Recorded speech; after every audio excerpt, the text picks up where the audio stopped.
សូមជូននីតិហោរាសាស្ត្រប្រចាំថ្ងៃខ្ញុំបាទសូមគោរពជំរាបសួរដល់ពុកម៉ែបងប្អូនលោកតាលោកយាយលោកស្រីអ្នកនាងកញ្ញាគ្រប់មជ្ឈដ្ឋានទាំងអស់និងសូមគោរពជំរាបសួរ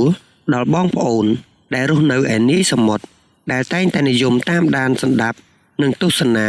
ការទស្សន៍ទាយមើលរាសីឡើងចុះប្រចាំថ្ងៃនៃឆ្នាំទាំង12សម្រាប់ថ្ងៃសុក្រ11កើតខែជីឆ្នាំម្សាញ់សប្តស័កពុទ្ធសករាជ2569ត្រូវនឹងថ្ងៃទី6ខែមិថុនាឆ្នាំ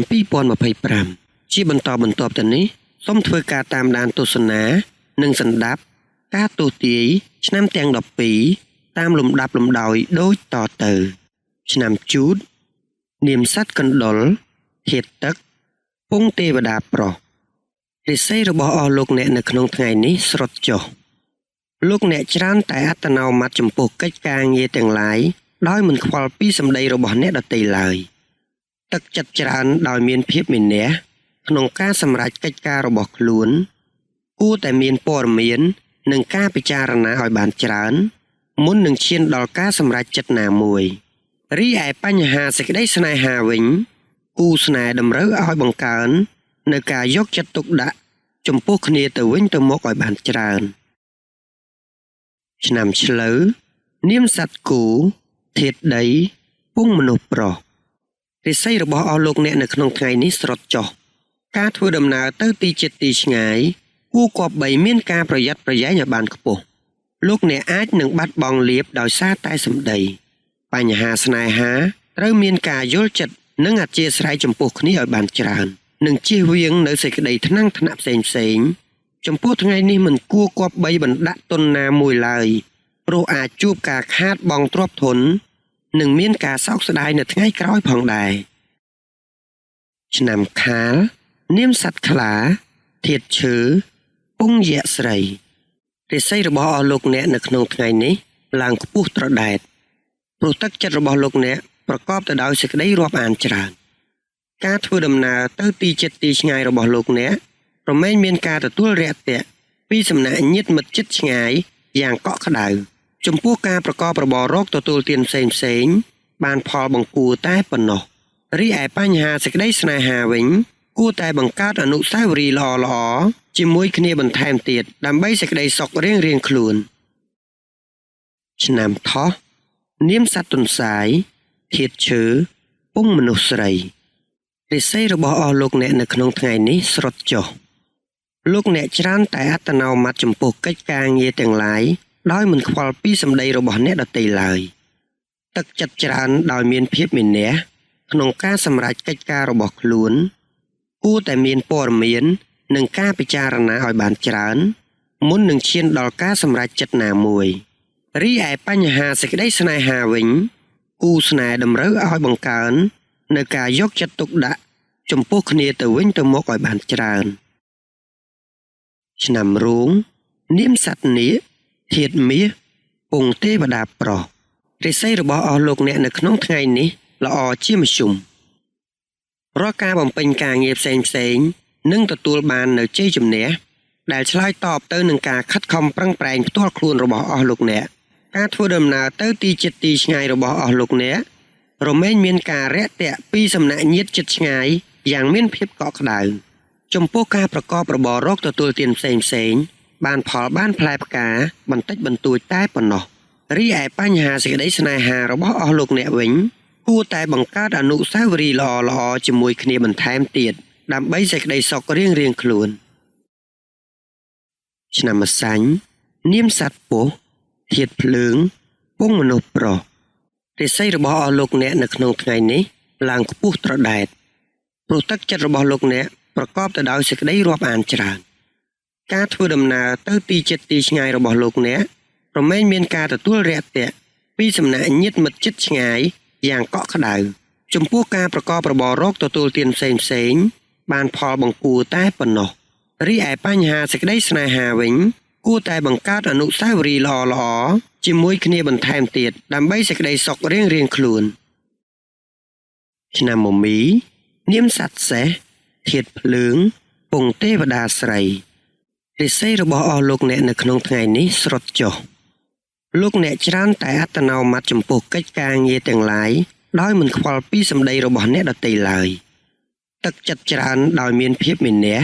ក្នុងការសម្រេចកិច្ចការរបស់ខ្លួនគួរតែមានព័ត៌មាននិងការពិចារណាឲ្យបានច្រើនមុននឹងឈានដល់ការសម្រេចចិត្តណាមួយរីឯបញ្ហាសេចក្តីស្នេហាវិញគូស្នេហ៍តម្រូវឲ្យបង្កើននៅការយកចិត្តទុកដាក់ចំពោះគ្នាទៅវិញទៅមកឲ្យបានច្រើនឆ្នាំមមែនាមសត្វពពែធាតុមាសពងទេវតាស្រីរិស័យរបស់អស់លោកអ្នកនៅក្នុងថ្ងៃនេះឡើងខ្ពស់ត្រដែតព្រោះទឹកចិត្តរបស់លោកអ្នកប្រកបទៅដោយសេចក្តីរាប់អានច្រើនការធ្វើដំណើរទៅទីជិតទីឆ្ងាយរបស់លោកអ្នករមែងមានការទទួលរាក់ទាក់ពីសំណាក់ញាតិមិត្តជិតឆ្ងាយយ៉ាងកក់ក្ដៅចំពោះការប្រកបរបររកទទួលទានផ្សេងបានផលបង្គួរតែប៉ុណ្ណោះរីឯបញ្ហាសេចក្តីស្នេហាវិញ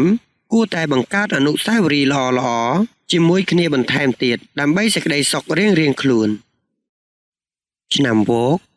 នាមសត្វស្វាធាតុដែកពងយៈប្រុសរិស័យរបស់អស់លោកអ្នកនៅក្នុងថ្ងៃនេះល្អជាមធ្យមទឹកចិត្តតែងតែប្រែប្រួលទៅតាមស្ថានភាពនិងបរិយាកាសដែលបានផ្ដល់ឲ្យហេតុនេះត្រូវតែប្រឹងប្រែងទប់ចិត្តកុំបណ្ដែតបណ្ដោយទៅតាមបរិយាកាសខ្លាំងពេកជាមួយគ្នានេះដែរក៏ត្រូវយកចិត្តទុកដាក់ផងដែរទៅលើការនិយាយស្ដីនិងសុខភាពដោយឡែកចំពោះមុខរបររកទទួលទានវិញបានផ្លែផ្កាបន្តិចបន្តួចរីឯបញ្ហាសេចក្តីស្នេហាវិញក៏មិនមានអ្វីប្រែប្រួលគួរឲ្យកត់សម្គាល់នោះទេឆ្នាំរកានាមសត្វមាន់ធាតុដីពងយៈប្រុសរិស័យរបស់អស់លោកអ្នកនៅក្នុងថ្ងៃនេះល្អជាមធ្យមរាល់ការបំពេញការងារផ្សេងនឹងទទួលបាននៅជ័យជំនះដែលឆ្លើយតបទៅនឹងការខិតខំប្រឹងប្រែងផ្ទាល់ខ្លួនរបស់អស់លោកអ្នកការធ្វើដំណើរទៅទីជិតទីឆ្ងាយរបស់អស់លោកអ្នករមែងមានការរាក់ទាក់ពីសំណាក់ញាតិជិតឆ្ងាយយ៉ាងមានភាពកក់ក្ដៅចំពោះការប្រកបរបររកទទួលទានផ្សេងបានផលបានផ្លែផ្កាបន្តិចបន្តួចតែប៉ុណ្ណោះរីឯបញ្ហាសេចក្តីស្នេហារបស់អស់លោកអ្នកវិញគួរតែបង្កើតអនុស្សាវរីយ៍ល្អៗជាមួយគ្នាបន្ថែមទៀតដើម្បីសេចក្តីសុខរៀងៗខ្លួនឆ្នាំចនាមសត្វឆ្កែធាតុដីពងយៈស្រីរិស័យរបស់អស់លោកអ្នកនៅក្នុងថ្ងៃនេះឡើងខ្ពស់ត្រដែតព្រោះទឹកចិត្តរបស់លោកអ្នកប្រកបទៅដោយសេចក្តីរាប់អានច្រើនការធ្វើដំណើរទៅទីជិតទីឆ្ងាយរបស់លោកអ្នករមែងមានការទទួលរាក់ទាក់ពីសំណាក់ញាតិមិត្តជិតឆ្ងាយយ៉ាងកក់ក្ដៅចំពោះការប្រកបរបររកទទួលទានផ្សេងបានផលបង្គួរតែប៉ុណ្ណោះរីឯបញ្ហាសេចក្តីស្នេហាវិញគួរតែបង្កើតអនុស្សាវរីយ៍ល្អៗជាមួយគ្នាបន្ថែមទៀតដើម្បីសេចក្តីសុខរៀងៗខ្លួនឆ្នាំកុរនាមសត្វជ្រូកធាតុទឹកពងមនុស្សស្រីរិស័យរបស់អស់លោកអ្នកនៅក្នុងថ្ងៃនេះល្អជាមធ្យមរាល់ការបំពេញការងារផ្សេងនឹងទទួលបាននៅជ័យជំនះដែលឆ្លើយតបទៅនឹងការខិតខំប្រឹងប្រែងផ្ទាល់ខ្លួនរបស់អស់លោកអ្នកការធ្វើដំណើរទៅទីជិតទីឆ្ងាយរបស់អស់លោកអ្នករមែងមានការរាក់ទាក់ពីសំណាក់ញាតិជិតឆ្ងាយយ៉ាងមានភាពកក់ក្ដៅចំពោះការប្រកបរបររកទទួលទានផ្សេងបានផលបានផ្លែផ្កាបន្តិចបន្តួចតែប៉ុណ្ណោះ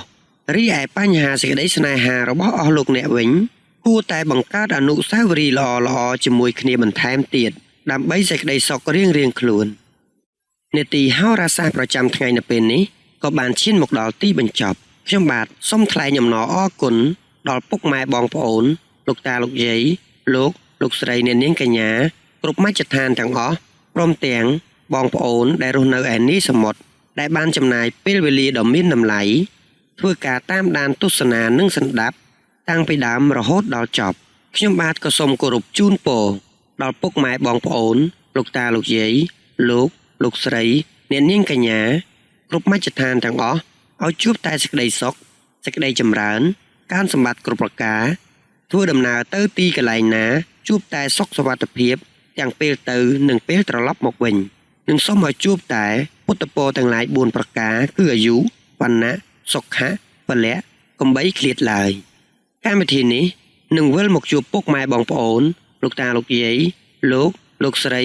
អ្នកនាងកញ្ញាសាជាថ្មីនៅថ្ងៃស្អែកម្ដងទៀតតាមពេលវេលានិងម៉ោងដដែលខ្ញុំបាទសូមអរគុណសូមជម្រាបលា